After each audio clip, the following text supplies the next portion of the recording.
Jakob Nowell. There we go. Jacob's Castle. That's right. Welcome to the show. Are you kissing the pythons? Oh, excuse me. I Or had you're to just cough. coughing? Oh, my bad. Oh, sorry about that. Jakob is fresh out of the gym.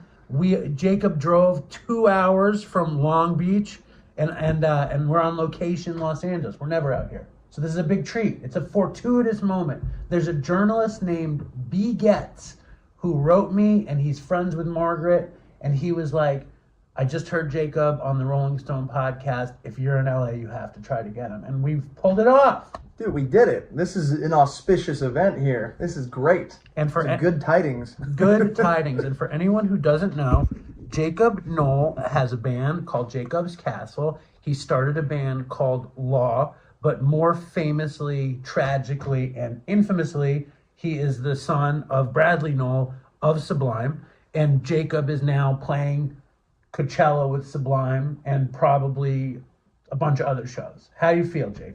It really is crazy. You know, it's something I never thought I would do.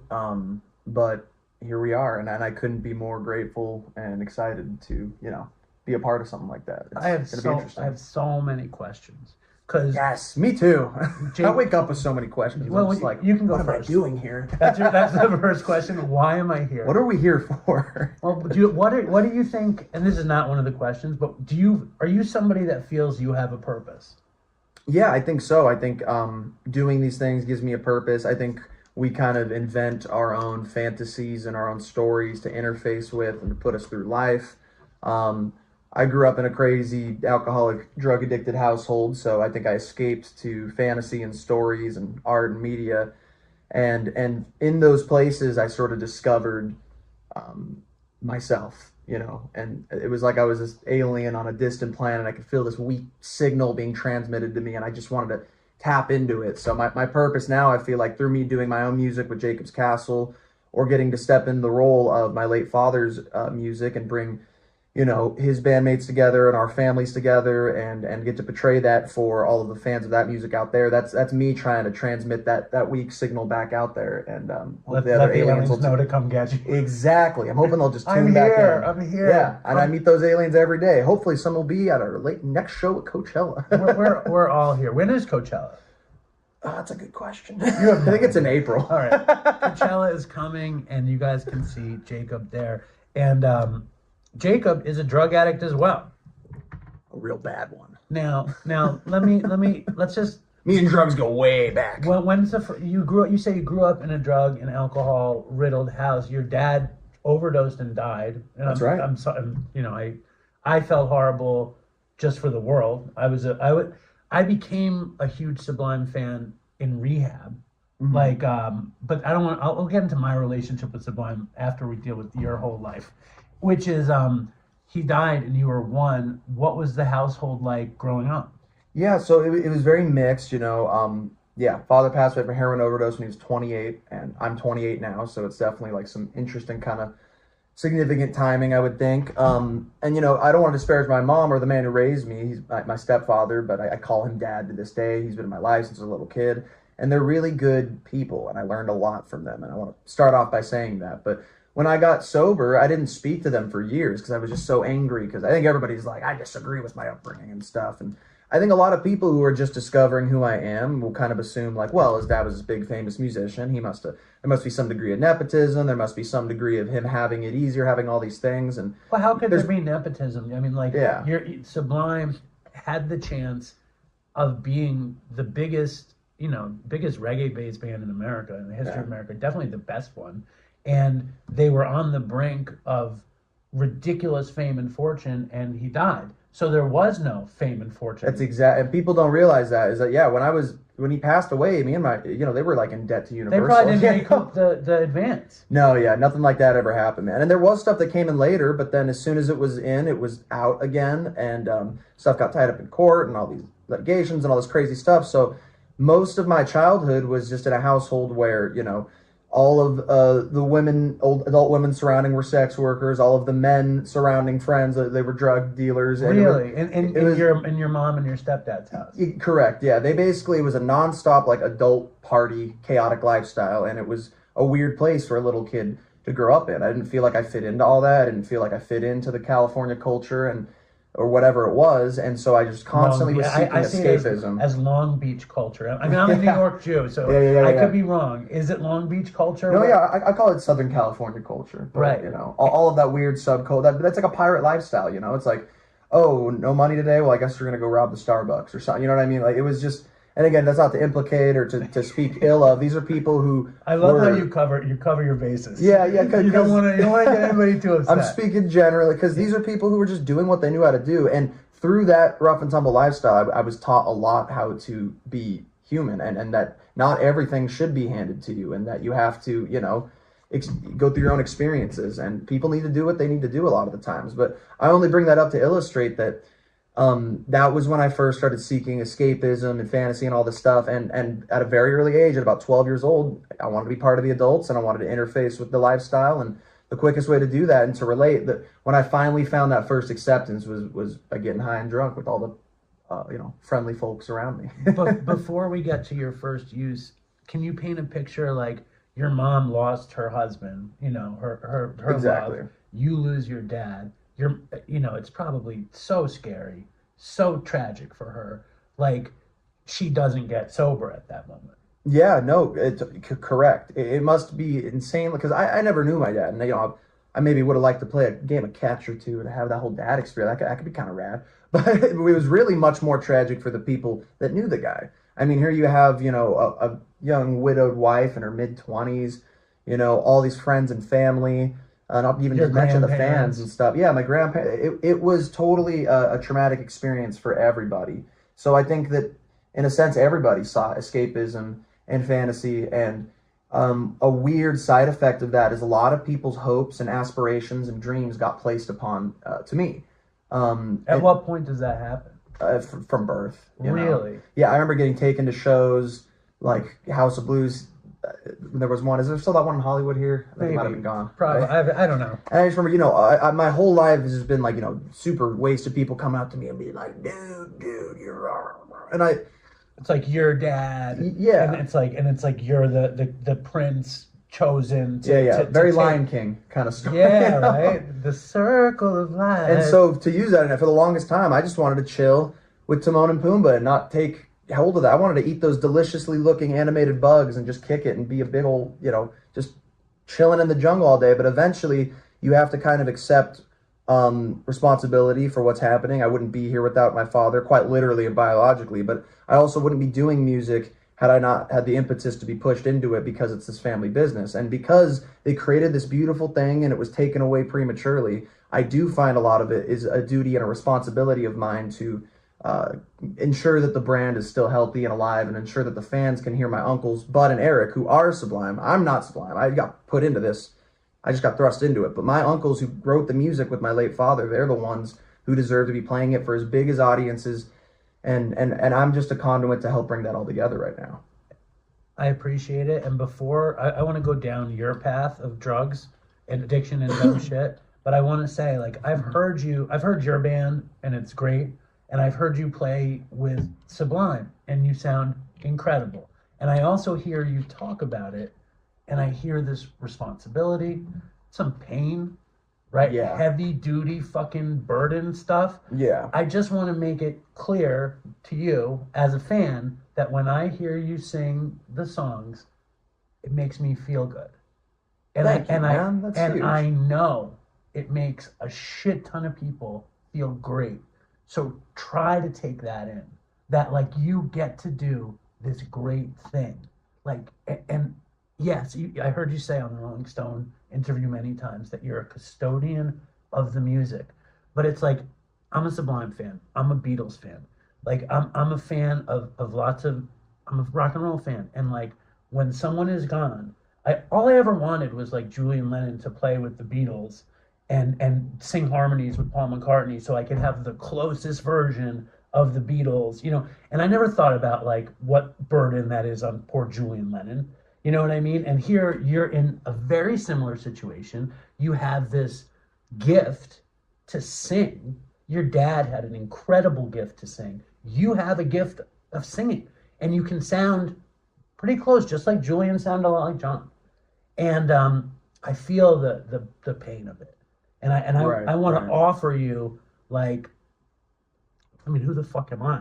No, I appreciate that. I do take solace in that because for me, singing, playing guitar, I don't know if I would have ever done that had it not been the family bit. Like I always say, like if your dad runs a car dealership, you end up working at a car dealership. Like it definitely seemed like My something I dad wanted was a to science pursue. teacher, and I ended up becoming a heroin addict. So I don't know how that works. My dad was an addict, and I ended up becoming Right.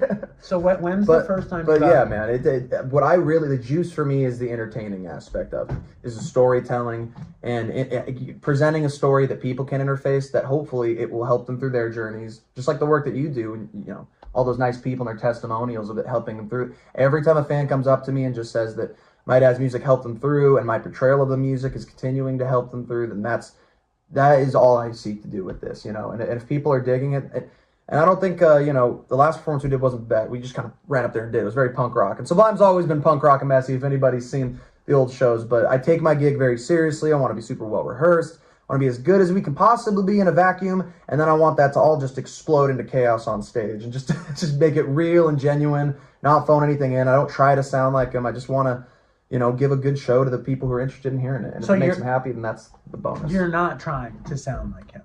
No, man. That's the craziest thing, then. There's been times that I oscillate. I'm like, you know, I'm still learning all the music, and I just go through it. I'm like, okay, how would I do it like this? There's a voice crack here. He does this bluesy thing here, and I realize it's just kind of a hopeless battle. Like I think it's more important that I enjoy it, so people can see up there that it's fun, and I'm having a good time, and I'm just jamming with my uncles.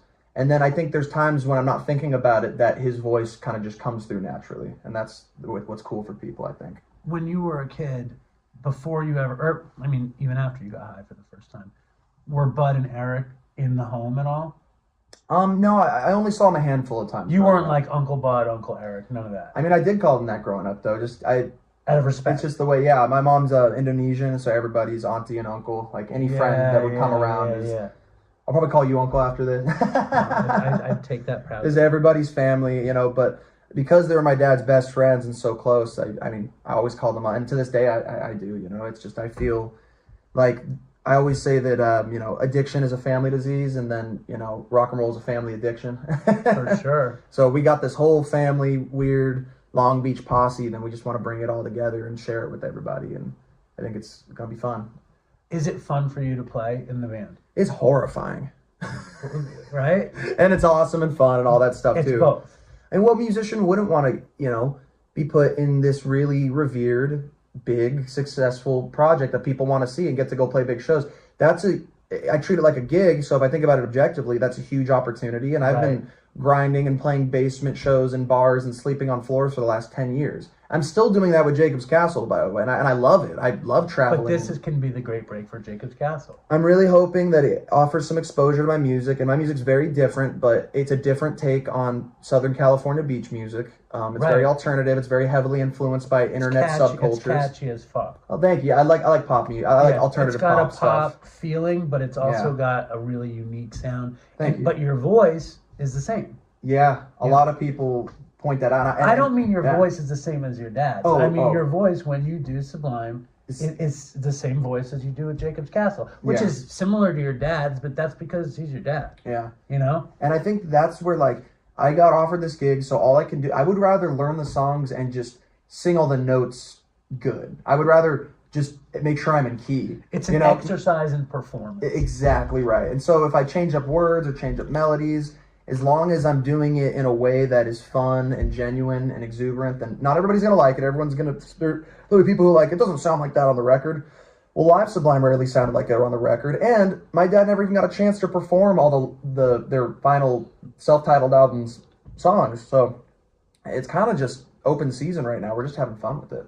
Well, I'm glad if you can have fun with it, because I can feel that it's a mixed bag. Pleasure and pain. Mixed bag. It's exactly what it is, man. And it's up and down and bipolar, and it changes with the seasons. But I think at the core of it, I try to just ride with that story element, and like that it's fascinating that I get to be a part. I'm almost like an observer of this whole weird thing. I feel like an alien outsider into this stuff, and I just want to honor the traditions of my people. And then when I squirt out some kids someday, it'll be their fucking problem. You think it's hard being a second son? Imagine being a third or a fourth. So they're gonna hate the third, you know? Right? It's a thing.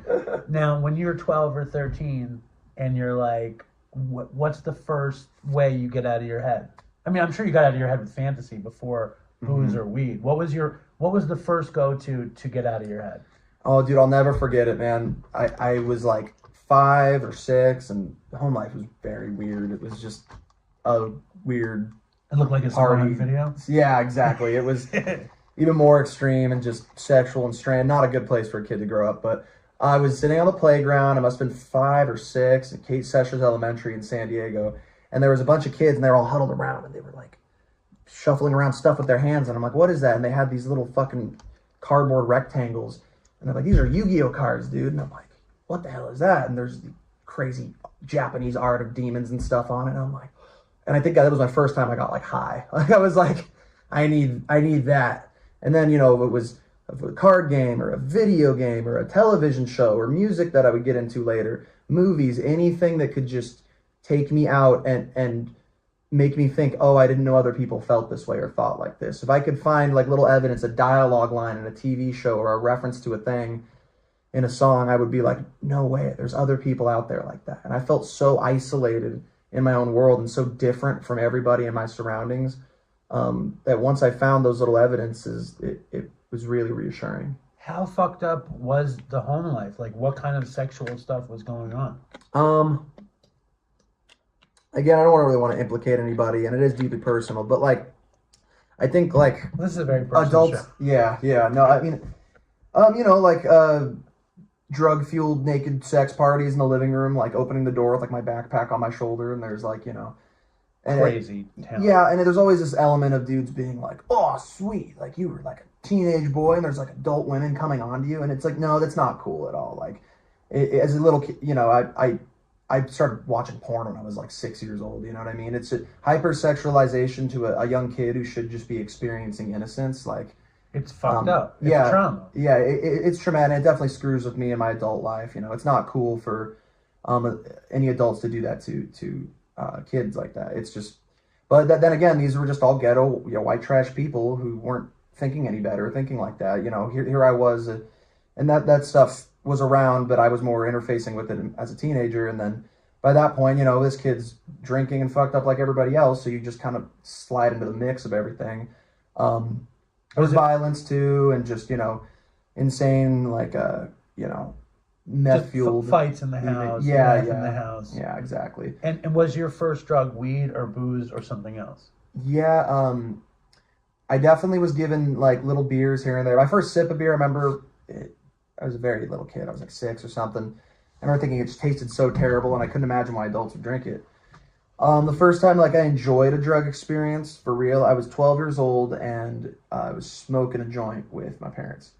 And I remember I really enjoyed it, and I just kind of like leaned back like that. And then my dad was like, when I say my dad, it's confusing because I oftentimes means my, But he's the guy who raised you. Yeah. He was like, man, boy, you look like fucking Bill Clinton over there right now. I was like, do I? And I just immediately was off to the races, and I felt like a sense of purpose. I felt like there was a great quest and a journey ahead of me. In fact, the only reason I got into my head I wanted to do music because I figured it would be the best way to get loaded as much as possible with as few as consequences. And there was no path in place, though. There weren't like, oh, hey, Jacob, you're the son of a guy who made music. Here, have a record deal, have a tour, have all of these nice things. Were there sometimes the odd promoter who was a fan who took a chance on us and gave us $250? Yeah, maybe that happened a handful of times. For law, you mean? For my very first band. But no, for the most of it, it was us trying to set up our own tours, doing everything we could to not be associated with Sublime, trying so hard to do our own thing. It took me 10 years to get my first deal manager. All this stuff didn't happen until way later down the line as a result of me making connections through the music that I played. So I feel like I saw some kind of documentary with Todd Zalkins, and that your use did get to a place where your grandfather was really concerned and people really had to intervene. Yeah, dude. How did it escalate? Like, what was your high school life like? Totally. So yeah, high school. So I got pretty fucked up immediately. I would just take whatever was around. I think my favorite, weed was the main thing as a kid. So that's what the great like lie I told myself. I loved weed. Yeah, it's like I loved it. I was like, I'm like a weed guy. But and I would be like, oh, I don't even really like drinking. Screw drinking. But there I was, more or less insanely drunk all the goddamn time. And when I'm like that, I'm like, give me whatever you got. So, pills, downers, opioids, and then uppers. I really liked Adderall medication, and then eventually like speed was Were really you cool. were you like diagnosed ADD, or were they just Yeah, I got ADHD. Were they giving if you believe doctors? Yeah, if you believe don't doctors, take your meds. Were they prescribing you Adderall, or were you just Yeah, dude, I had a crooked psychiatrist. I even got prescribed meth. Desoxyn is the brand name. They prescribe it for extreme ADHD cases and obesity. You can look it up. It's a real thing. And I had to work my way up. I took this and that, and then I was like, yeah, Doc, I don't know. I was reading about this one brand. It really worked for one of my friends, and he just, here you go. Desoxyn? Yeah. D-soaks? I don't know what the active ingredient could possibly be, and I certainly won't be snorting it in my nose. How old were you? This was 17 to 19. Now, was that what I mainly first got strung out on was speed, either street meth. I was snorting it. I didn't smoke it, but or the medication that I got. You didn't shoot it. No, yeah, not yet. Now, you come from tragedy, Yeah. horrible drug-based tragedy. Yeah. At what point are you like, I'm fucking with this thing that killed my dad? Yeah, it was a really weird moment. Because your parents fucking give you the joint, and Yeah. they're like, let's get high. Yeah, and they'll deny that and study. And again, I don't want to, because I don't care at the end of it. I love them, and we have a great relationship. And I would make it clear, I don't think they should have done anything differently. I like that I had those experiences. Call it Stockholm syndrome or whatever, but my dad, it's your life. Yeah. So it's like you might as well live with it, because you can't change it. My dad had a philosophy that if he was going to do something, how could he hide it or not allow his kids to do the same thing? And not everyone might agree with that parenting style, but I still agree with that to this very day. I just do. I think that there's different risks that are associated with that, but at the very least, I always knew that my dad and my mom are real motherfuckers. And I'll never forget that. But at 17, I got kicked out of high school for fighting. So they're like, well, boy, you better start working. Started working at a bagel shop. I'm getting even more strung out. It's not working. And me and a local kid that I grew up with, who was like my brother, I call him and consider him my brother. We were like, we're going to start a band. We're going to move out of San Diego, move to Long Beach, because I spent my summers in Long Beach where my grandparents are. My grandparents are going to help us out. They know a guy who can get us a studio apartment. We're going to get jobs at a hardware store. Were you spending the summers in the room that your dad had? Was it like that? Yeah, maybe. I think I slept on their couch a lot. But yeah, the house he grew up in, sure. Because I saw some YouTube doc on either your dad or Sublime, and your grandparents, are they still alive? Yeah. Yeah, they're very in it, and like, obviously they were devastated by your father's death, and they believed in your dad's talent and loved him so much. And I saw how much they loved you. And like, when you showed up and you're getting high, because I mean you're getting high at 12. Oh yeah. Did they notice? Oh yeah, that bummed them out. They were like, what did they we're know? Super bummed on you right now, Jay. They're like, we're really butthurt. I'm just kidding. Was it a thing? They were devastated. Oh my God, yeah. My grandpa would just teary-eyed. He's like, I'm not losing another kid. If you go, I'm going with you. Like, gee, thanks, Grandpa. That's not a lot of pressure here. Gee whiz. Everybody, the way we deal with pressure. Your whole life is constantly. Oh, dude, constantly. But at the same time, you can't. You got to rise to the occasion. That's what you're doing. I think so. I think you got to, embody who you don't have to. You could run away, start a farm, but I don't really know much about farming. You're a music farmer. So you get kicked out of school. You and your buddy are like, fuck it, we're moving to Long Beach. And I moved out at 17, yeah. I dropped out junior year. Never got a high school equivalency or a diploma, but I do have a college degree now because I went to local community college. They're like, do you have an equivalency or degree? I'm like, sure, I got one of those. They're like, well, you better sign up for classes, but be sure to send that in. And then I took classes and transferred to state. And it turns out high school was a complete waste of time. So you made it. You got your degree without having to get the high school equivalency. Yeah. Wow. What did you major in college? A creative writing. Nice. With a focus in mythology and television writing. So tell us. No, I wanted to be a television writer, and I wanted to be a television producer. I was a television producer, and then I became a heroin addict. That's what happened to me. And then I like basically disappeared for 15 years. And I got sober when I was 41, right? I'm 49 now. Oh, dude, no kidding. Yeah. What's that? So you got 8 years sober? I got 8. Coming up on 8? Coming up on 9. Coming up on 9. There we go. I didn't do math in college. You didn't go to high school. I didn't go to high school. So, what are some of the fucking worst? Talk about the descent into addiction, please. Yeah, so And I'll stop interrupting. No, this is fun. I'm very, like I said, I got ADHD, so if you believe those kooky doctors. It got bad really quick, man. Here I am, a teenager living in a studio apartment, and it's just horrible and dilapidated, and there's things living under our bed. It's just, there's mold growing, and you had to wade through the trash to get through it. And I got very strung out on speed. I got the stripper girlfriend who was like twice my age. And that was kind of part and parcel to growing up in that situation. Yeah, I think I was very used to that. So you were what, 18 and she was 36? No, she wasn't quite twice my age. She was more like 28. Still, that's very exciting though. Yeah. Sure. Yeah. It just seemed normal. I didn't really think about it at the time. I was stoked that she could buy beer.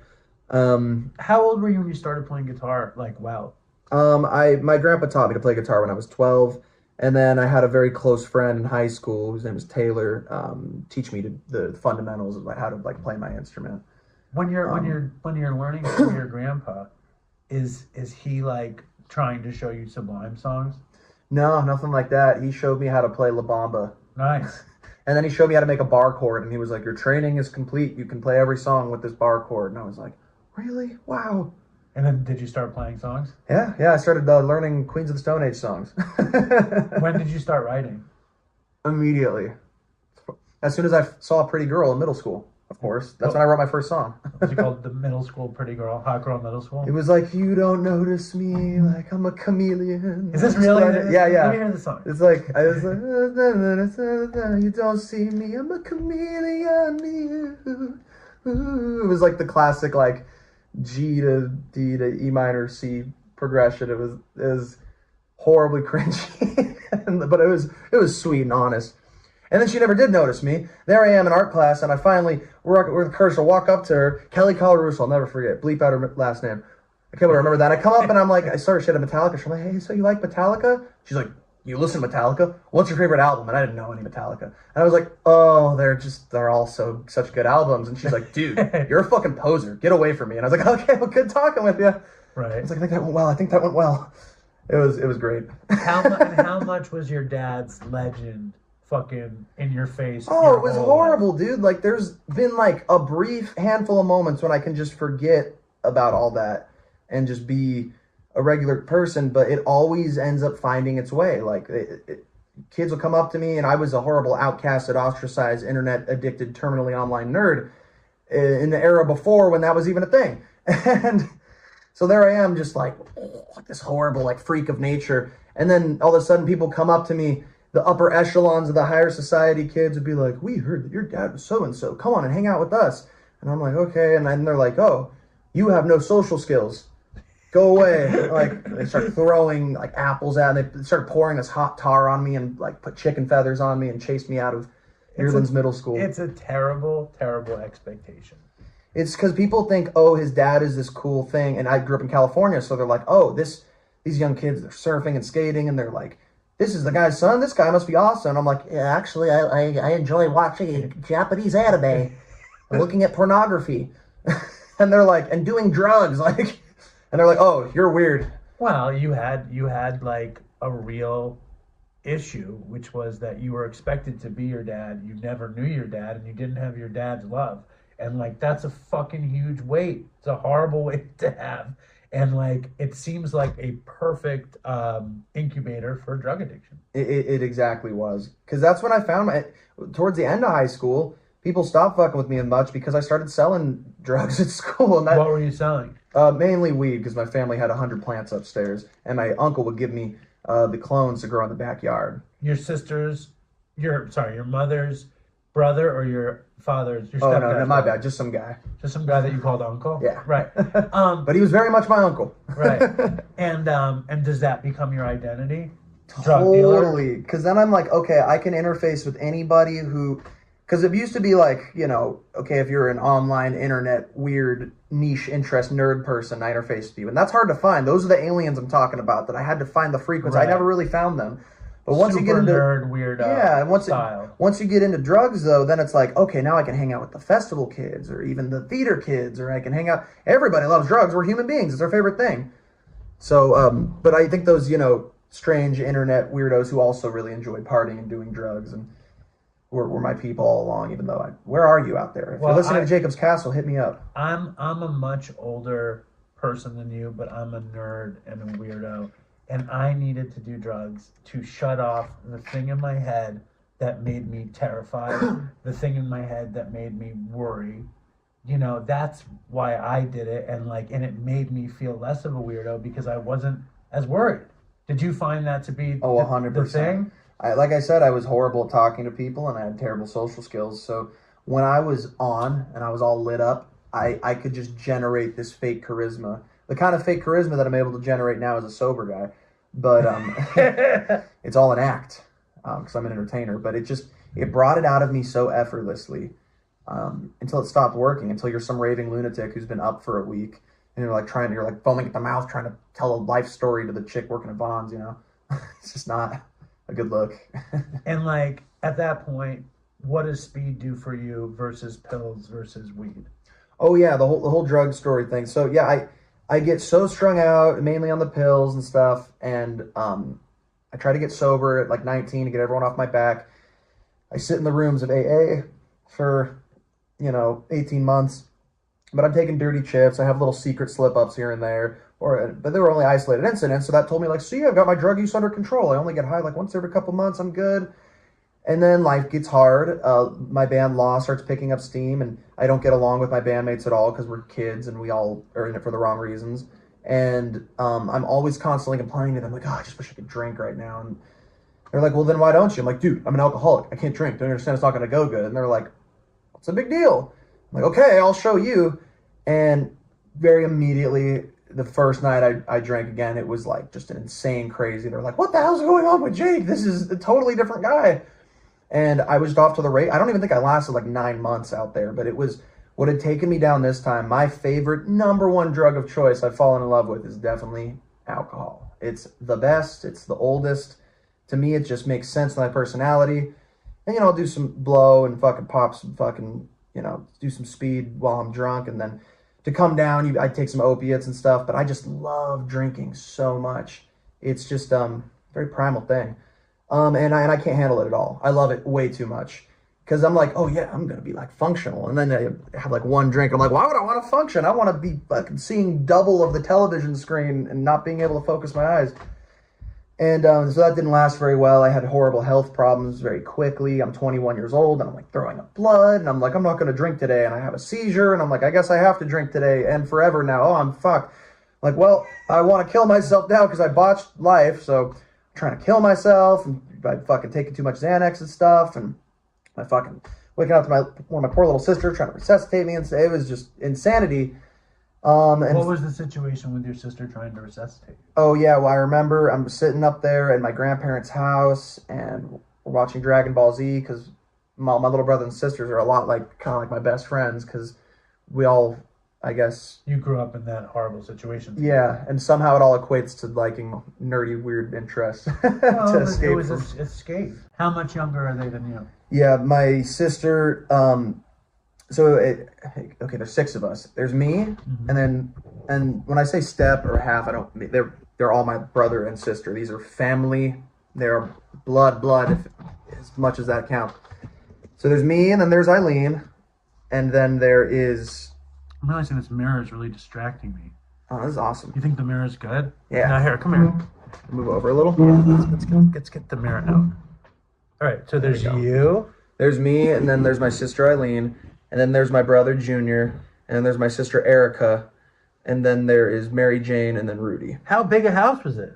Well, the lineup of the sitcom would switch a lot because my dad would get all crazy, be like, hey, you're conspiring against me. And then Erica had to move out when she was 15. Now she's in Hawaii. I moved out at 17. Eileen was with her pimp or something. So it was just kind of craziness. And man, I love those people so fucking much. They're just the best people. They really are. So as your when did you show up to AA for the first time? I go to AA. Also. 19. Yeah, me too. I was 19, and it's 7 a.m. It's at the Arena Pacifica. Who told you to go? So I was in a blackout. Okay, this is before that, actually. Well, I'm all strung out, and I think it was actually Todd Zalkins who took my first meeting. That's the truth. And it's 7 a.m., and it was horrible. There's like 100 people in this big room, and they're all smiling and drinking coffee. They're like, how you doing? Keep coming back one day at a time. I'm like, what the fuck is going on? It's 7 a.m. right now. Don't you understand? We're all going to die. We have a horrible disease. But there was a good nerdy vibe that you were probably like, maybe I'm home. Yeah, in a big way, what happened was, I don't remember very little of what was said there, but I do remember that some people were telling stories, and I was like, huh, you had to go through that too? Or like, you remember doing that too? All these little things where they were like laughing at this insane stuff, but like, they're like, yeah, then my dad tied me and the family up and fucking held us up with a fucking knife, and all I did was want to fucking, this is insane. And I was like, that happened to you too? I thought that was the only guy that happened to. And it just, it made the trauma seem less traumatic, and it was, again, like that weak signal coming from the alien. I felt like I had found some aliens that were of a similar stock to my own. But you're young. You're fucking 19 years old. Yeah. And you're not sold. No, I'm not sold. I still really wanted to do it. I wasn't done. And after my relapse, like I said, alcohol took me down. And in the middle of a blackout, there was that story with me and my little sister, watching Dragon Ball Z, and I look at her, and I look at the TV, and I pat her on the head. I'm like, I'm here with my family. I'm fucking completely fucked up. I'm like, this is probably about as good as life gets. So I remember I took all the Xanax I had. It was something like 20, 25 pills. I'm like, that ought to do it. And I'm already wasted. And I sit there, and I think I went to the bathroom, and I ended up throwing up because I was so nauseous. Luckily, I did, because I think I flushed it all out of my system, and my sister's trying to shake me awake, and the sun's rising and stuff. And still didn't get sober for a while after that, and more failed attempts at my own life, and then in a blackout. What other kind of attempts? Anything that I could and contemplate. I never could pull the trigger, so to speak, but trying to overdose, I guess that sort of thing. I think other people have much harder struggles with that, but I mean, suicidal ideations are part of my story, so it does come up. Well, it's very painful, obviously, because you talk about it, and it's what took your dad. Yeah. And it's like, and for a moment you were like, why can't it take me? Yeah, exactly. And that would have been so fucked up. Like, imagine, like just my poor grandparents, and it was not the story arc.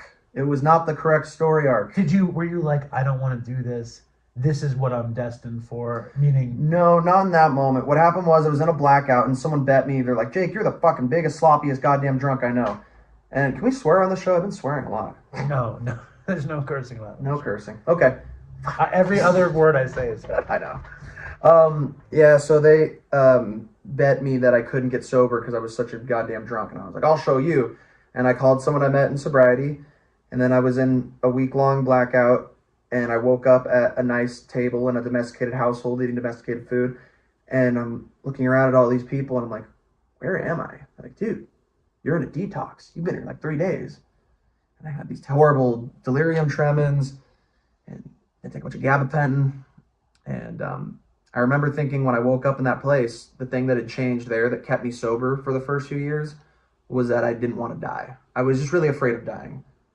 Which is a weird paradox because there were times I wanted to kill myself. But thinking you want to die and actually killing yourself, or it's a big distance between the two. I think. Yeah, and then in early sobriety was stubbornness. You get surrounded, if you do the treatment thing, you're surrounded by all of these, institutions and programs and people and phrases. And I saw it as something I wanted to beat. I'm like, I'm going to show you. I'm going to be the most, I'm going to be the most amicable alcoholic.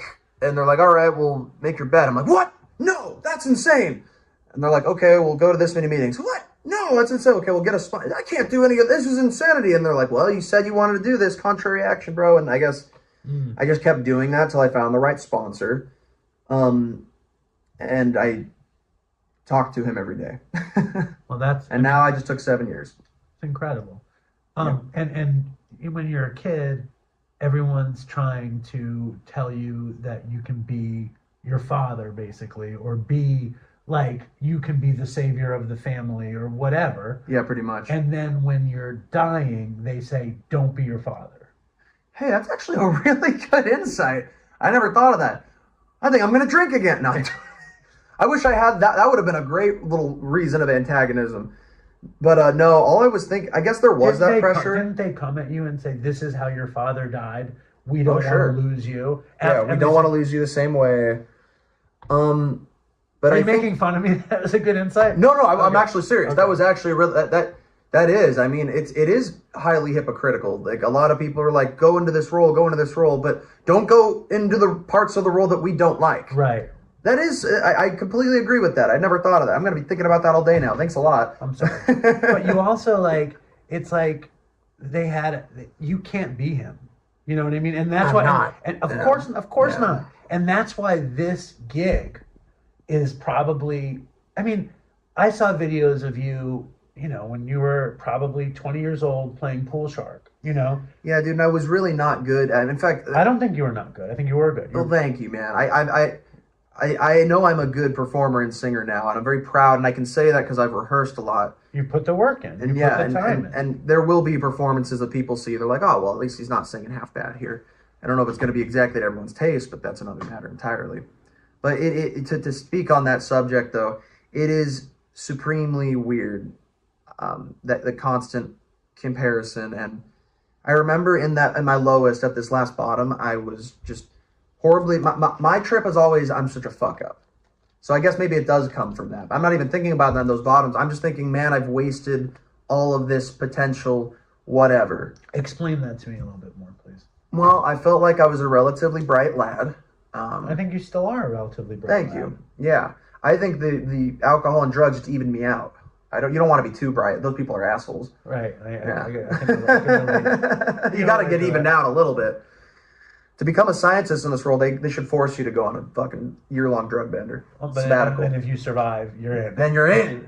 Yeah. So what you were saying, though? I totally forgot. No, yeah, I remember. I at my lowest, it was just purely like, I'm a fuck up. I could have had all these opportunities because I was relatively bright, and you know what I mean? If only I had the gumption, if only I had the drive, if only I had the ambition, but I don't particularly like doing things. I like chilling with Timon and Pumbaa and eating big fat animated bugs. I don't want to do anything ever. If I wasn't in this line of work, I would be a traveling hobo on a boxcar. I think that sounds really killer. I really get down with that. I mean, touring as a musician is basically like being a homeless person that they pay you to show up to places. So it's like the ideal job for me. But you also actually love music. Yeah, it's all right. Just kidding. Of course, I love all art. I love anything that kind of can connect with people and inspire others. I love that. And it's a way out of pain. It's a way out of pain. And it's a gift that you have that you can give to people and get them out of pain. Yeah. Which is like the ultimate thing we learn in 12-step, that the only way out, the only real remedy is to be of service. And the second year of service, you're out of your misery because it's not you anymore, it's them. Yeah, it's like that old Egyptian proverb or whatever, how do you know when your suffering's over? It's when everyone else has ceased, And that has truly been the solution for me. And that's been the underlying thread through this, that if I can, my dad's music, he explored his addiction in his lyrics so much, and it has helped a lot of people through their own addictions. Or some people have told me that his music was a significant enough deterrent where they were like, they started smoking weed and drinking, and then they were like, you know what, I don't want to progress any further because his music addition that I respect a lot helped me to see that that's not the path for me. And because I am now a sober guy and have similar experiences like that, I feel like that's the beautiful part of me getting to join my dad's band, is if it can help people get through their hard times, and it's worth it. It's worth the discomfort. It's worth the relative the all constant incessant scrutiny about who I am and my character. And I like this, always being compared to this other person, whatever. That doesn't matter to me anymore. If I can genuinely synthesize what I was, my nature versus my nurture, or the shit that I am on the inside versus my external shit that I was born into, and I could just be myself through doing that and do both Sublime and Jacob's Castle and whatever projects come into the future, then I'm a lucky dude to be alive and be sober and to be sharing that with folks. Well, the opportunity comes from the sobriety. Mm-hmm. If you didn't have the sobriety, this opportunity might fucking destroy you. Oh, I was horrible when I was on stage. I can't do this drunk.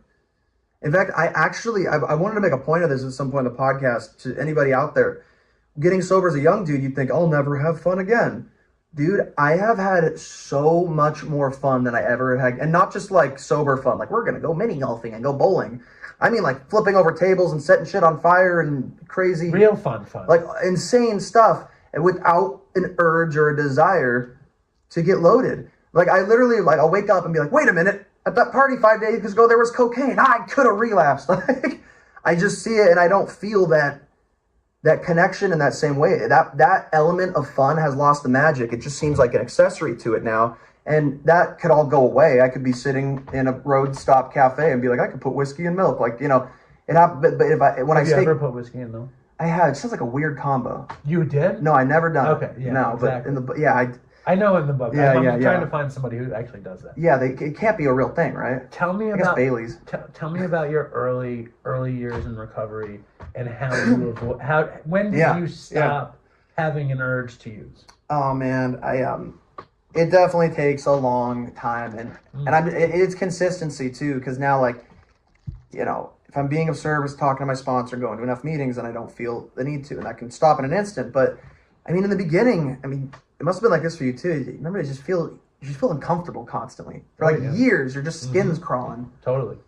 And I get all bummed out and mopey and shitty. Like there I am in a sober living, and there's like one Krispy Kreme donut left, and I'm cooking my meal, and I'm like so excited, getting ready to put it on my plate, and some dude's late for work. He comes like, "Oh, sweet, there's a donut left," and he eats it, and I just start fucking like attacking him. What the fuck is wrong with you?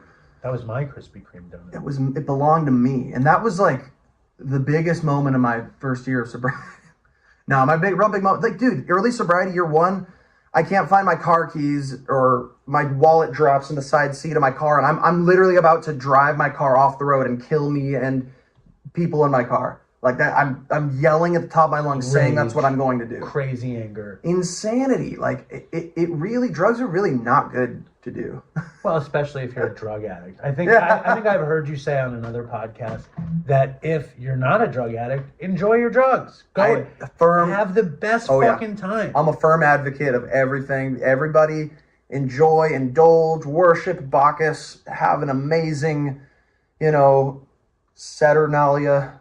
How does your family deal with your recovery? Because it sounds like your family, like... Oh, they're stoked now, dude. So my grandpa was always just tripping out on me, and it was always like, Jacob, you know, is a slacker and wasted potential, and he's a fuck up, and he can't get shit done. To my perception, that's what everyone felt of me.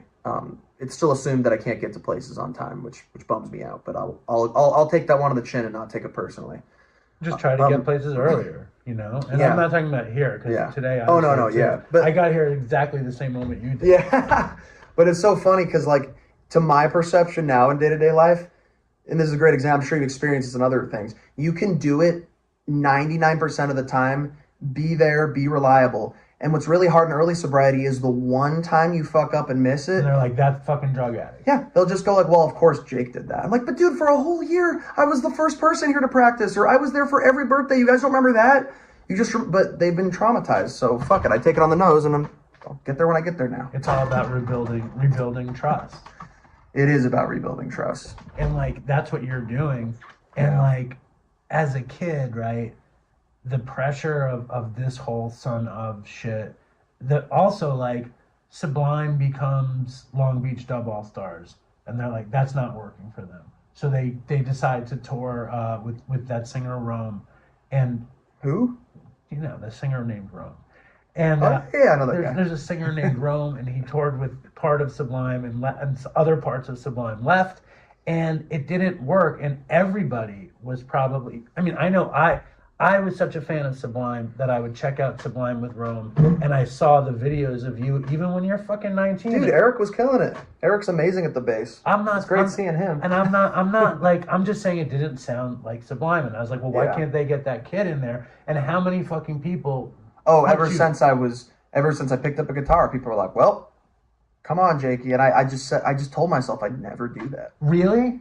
I said I'd never do that. You said you'd never do it. Yeah, not unless I was 50 and broke. Was there a part of you, was there any piece of you that said in your head, forget to anybody else, I wish I could do it?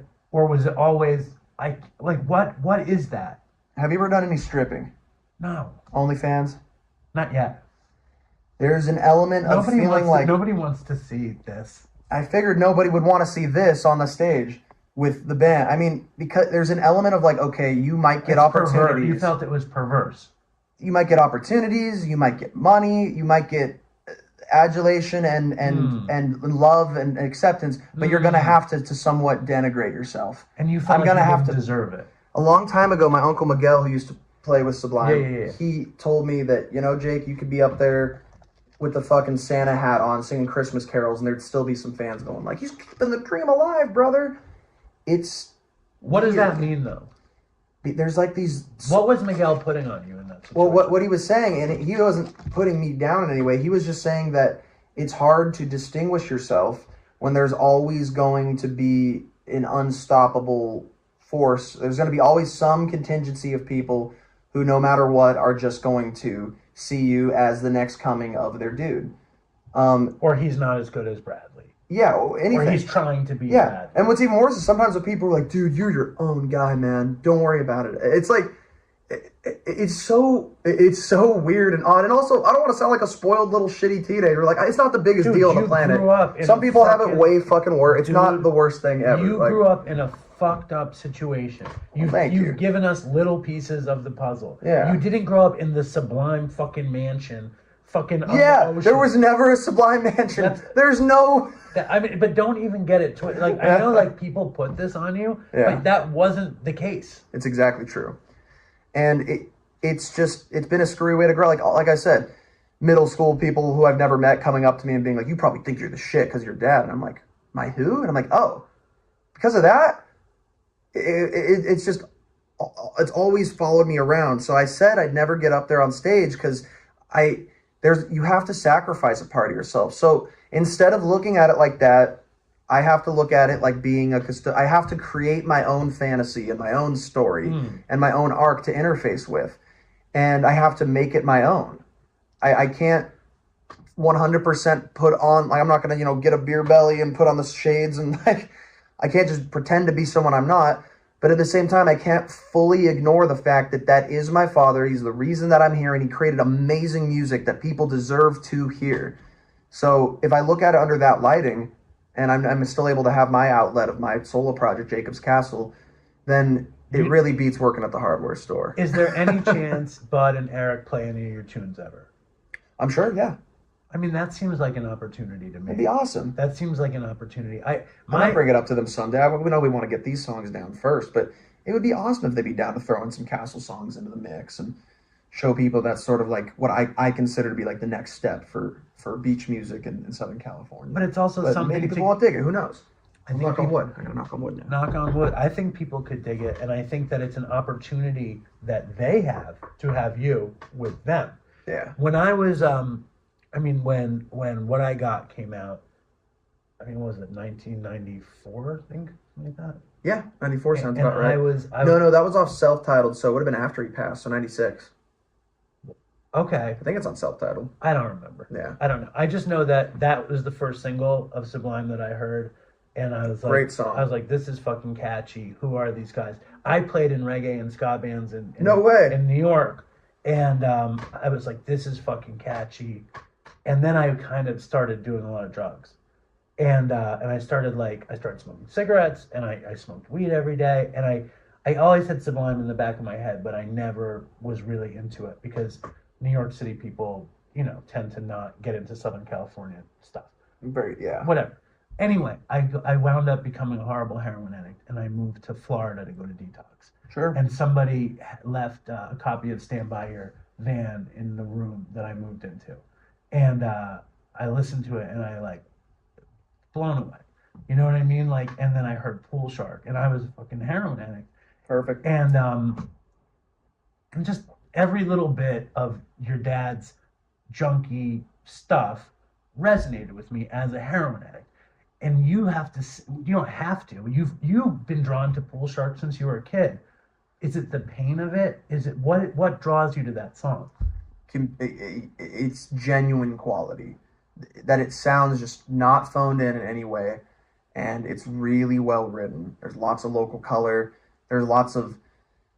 There's a super fine line in writing between being too weirdly poetic and nebulous to where it could mean anything, then versus, just saying something plainly in a way that is uninteresting. And he has this middle ground line where he could say something that clearly comes off like it's like a personal term between him and his friends. Like when he says, shooting pool, you immediately, that's probably something he came up with, but it just immediately you're there doing it with him and seeing what it's like. And then there's that just classic line, the way that the song is structured, and then it just builds up to the cherry on top, and it's like, one day I'm gonna lose the war. And that's what being an addict feels like. It feels like there's constantly this fucking monster chasing you. There's a ghost that's haunting you, and it'll never stop there. And you're either gonna die a sober person or you're gonna get fucking loaded again. And you don't have any other option. Right. And as a sober person, surrender is losing the war, but coming out alive. Yeah, I agree. It's a whole other form of losing the war. Surrender. Do you know if your dad ever tried 12-step at all? Yeah, he did try to get sober. There's a great story about that. I mean, he would be in rehabs and he'd fucking hop the wall. Was that the plastic bed? Maybe, actually. Sounds about right. Well, there was a time when he's hopping the wall in the rehabs, and there's a time that my poor grandparents drive all the way down to Mexico to get all his detox drugs, and they try to detox him in their house. Sure. And he's just trying to run away, and she's like chasing him down the stairs, and they're just like holding him like, nah. So they fought tooth and nail to keep their kid on this earth. They're the best parents around. Really, they're my true real parents, Jim and Janie Nowell. And then another funny story is he's in rehab, and my mom takes him out on a pass for a Saturday to go to the movies, as one does in rehab. So they go to the local cinema, and they're just like, let's just see what's playing. It's the 90s, so they're like, oh, this movie's really hot right now. It's called Pulp Fiction. I didn't know anything about it. Oh, my God. When I tell that story to normies, they're like, yeah, so then what? That movie, might have been why I became a heroin addict. Yes! It's so depressing. How pathetic am I to have that story in me? Dude, he gets to the scene with the graphic and the pullback, and he just starts sweating, and apparently my mom says he just stood up and started screaming and ran the fuck out of the theater. That's terrible. So he struggled with sobriety and trying to get this thing, man. Before he relapsed, a lot of his friends said he just wanted to see Troy and his kid, my mom and his kid, me. He was just so excited. My mom said he was on the phone that night. She was on the phone with him that night, called from the venue, and he's very 90, he's on the fucking rotary line. And she said she could immediately tell he was high, but she didn't want to get on his ass about it. He was just all lovey-dovey and like, I just love you so much and just can't wait to see you. And he was singing some song to her or whatever. There was a song on the radio that was hot at the time, and they just had this, they really loved each other a lot. They really loved each other, and then boom, just he's gone. Yeah, it's just crazy. Yeah, it is. Wild. But you're here and you're young and you're healthy and you're talented and you can do whatever you want, and use this as a fucking your dad didn't leave you a lot of money. Yeah, it's an old world thing to get a legacy from your dad to make your life. It doesn't make you less. Right. Yeah. It's your birthright. Right. And I know you get into Lord of the Rings type shit. Yeah, I love that. It's funny because I was just about to go there. To tie this thing all back together, in the beginning when I said I was always looking for that little weak signal or that thread or that evidence that there were other people that had similar experiences, the biggest place I found that in was in literature, and that's why I studied it in college and was obsessed all throughout my upbringing. And there, it is a classic mythological story of, the son returning and claiming the throne. And again, it sounds really douchey, like I'm up my own ass. I want to make it clear, I don't think I'm anybody special, but AA has humbled me. I am surrendered. I am a worker among workers, and I'm happy to be here. But to get through, and as a defense mechanism, a coping mechanism for my trauma, I look towards literature and I see that this is a classic story, a coming of age thing that people have been experiencing since the dawn of time. And it helps me have and find the courage to take up the sword, take up my dad's guitar, get up there in the battlefield on the stage of Coachella, and ascend the throne. Very, very metal. Is there any chance Gwen Stefani comes out and does I Saw Red with you? I hope so. Can you make that happen? Yeah. How are you going to make it happen? Her and I have talked about doing it before. Really? So there hasn't been because No Doubt's reforming for that show. That's what I heard. Yeah. You have to do it. I think it's got to happen. We haven't talked about it yet, so I can't confirm it. But dude, if we don't confirm it beforehand, I'm gonna charge her giant stage tent, her cool star wagon, bang on the door, like, Auntie Gwen, come on, we're about to hit the stage. Let's do Saw Red, bro. Have you dealt with her before? I used to see her a lot as a little kid. In what capacity? Well, we come to shows and stuff, or she'd come and say hi and like hang out backstage. She was always so sweet and nice. And I saw her at Beach Life again recently, and she was busy. She's getting ready for a show or whatever. But so we haven't like really connected in my adulthood yet. But I mean, I'm sure she's still just as cool as ever. She's still probably just Jenny from the block, right? when I was I don't know, 25 or something, I was producing a music show, and I was on heroin, and Yes. Long Beach Dub All Stars was playing Warped Tour, and I went out to interview Bud and Eric, high as fuck, and I think they were also high as fuck. Oh, I'm sure. How are they doing? They're doing awesome, man. They haven't connected in years, and the SWR thing got weird, and Rome and his manager didn't want Eric in the band no more. It's like, it's Eric's band. He's the last thing making you guys seem legitimate at all. Everybody, you're profiting off of the tragedy of my fucking family, and I'm tired of being politically correct about my thoughts towards them. Make no mistake, these are people profiting off of a family's tragedy. People had nothing to do with Sublime in any way. And for them to think that they have any ownership or any right or anything like that, they should be lucky that they're in our good graces enough that we're allowing them to finish out this last year. It is only Bud and Eric who deserve to be up there playing Sublime songs. And now they're stoked. To answer your question, they are happy. They're going out and hanging out together. We're having fun and smiling. The party I was at last night was Eric's birthday party. It was rad. And it just feels like a family thing. And that's what I've realized. We got to keep this a family thing. I'm going to say something that you're not going to want to hear. Please. Remember, resentment is the number one offender. Pray for Rome. Yeah. Fucking you are right. for this motherfucker. Oh, dude, 100%. Don't let it get away from you. No, because I'm hearing you talk, and I heard you do other interviews. Yeah. Don't let this thing get away from you, because it's going to go right back in your fucking face. That is very, very true. And I say that with total love. Thank you. Because that's the deal. Love and compassion is our fucking code. What's funny is that my sponsor has said the same thing, and love you, Johnny. And what I do when I first start praying for people, because you're like, what? No, I don't like this prayer. I don't want to pray for them. And to be clear, I don't dislike this dude at all. He was just some kid who got an awesome opportunity. Like, he personally, I don't hate. Even the manager, I don't hate any of them personally. It's just a situation they find themselves in different perspectives. But when I do pray for them to try to avoid resentment, I pray like, I hope he gets to go on an awesome ski resort vacation and never come back. And I always start with that. I'm like, lost on the mountain. I hope he can't find his car keys, and then he finds them quickly. You just start with like nice little simple prayers. Bottom line is, like, you get to play in this band for better and for worse. You're gonna it's gonna be the closest Sublime sounded like Sublime since then. Mm-hmm. And as a Sublime fan, I'm really excited about it.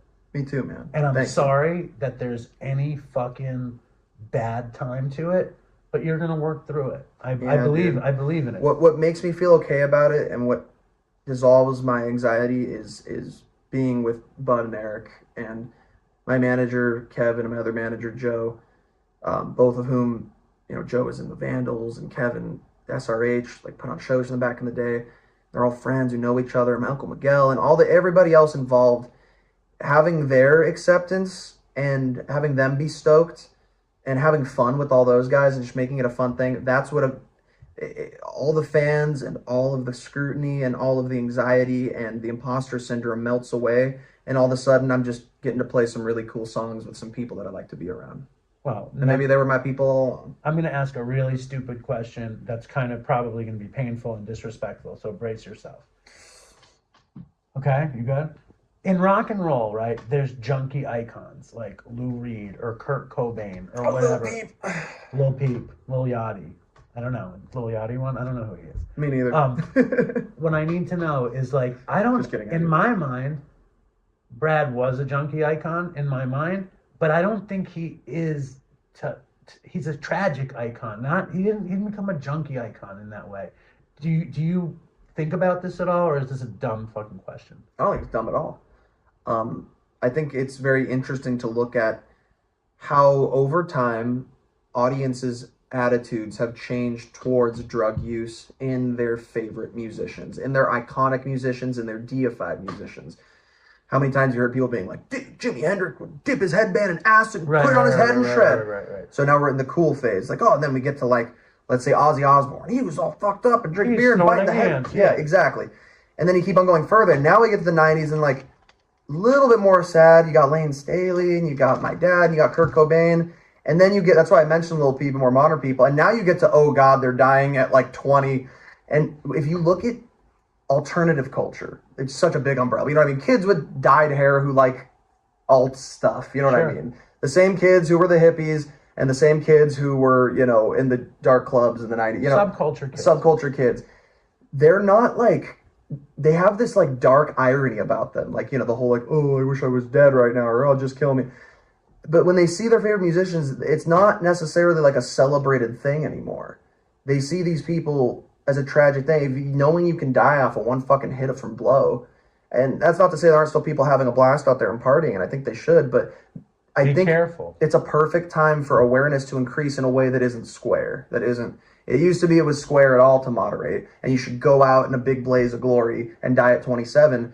Well, now they're dying at more like 17. So we start to see maybe audiences maturing over time with how they're consuming and interfacing with their deified iconic artists. And I'm hoping that I can spread awareness with my father's image and get to portray myself as a sober musician who can still have a big, crazy, fun, awesome time. 100%, man. That's a beautiful thing you said, and I'm so glad you could come over today. This was rad, dude. We got deep, dude. You think it was This good? was awesome. You made me think some shit I had never thought before. Well, that's amazing. What a great experience. For real. I hope you come to New York. We'll do it again. Please, I would love to do it again. And remember, check out Jacob's Castle. That's Jakob's Castle, California's only OBL's Castle. That is Jacob with a K, Castle with a C, all the way from your city to Long Beach City. And we got a new album coming out April 12th. Before Coachella. I'll make a deal. I'll make a little deal with you, and maybe it's a deal you're not going to want to do. When you have time, do a minute dopey theme song. I'll put it at the front of the show, I'll plug the fuck out of your record. Dude, yeah, you want to just like write a little jingle? Yeah. Dude, I'll go home and do that right now. Killer. Thank you, Jacob. I really appreciate it. I'm rooting for you. Fucking give yourself a break and have fun wielding the fucking sword. Right? Yes! Thank you. It is an honor. Killer, man.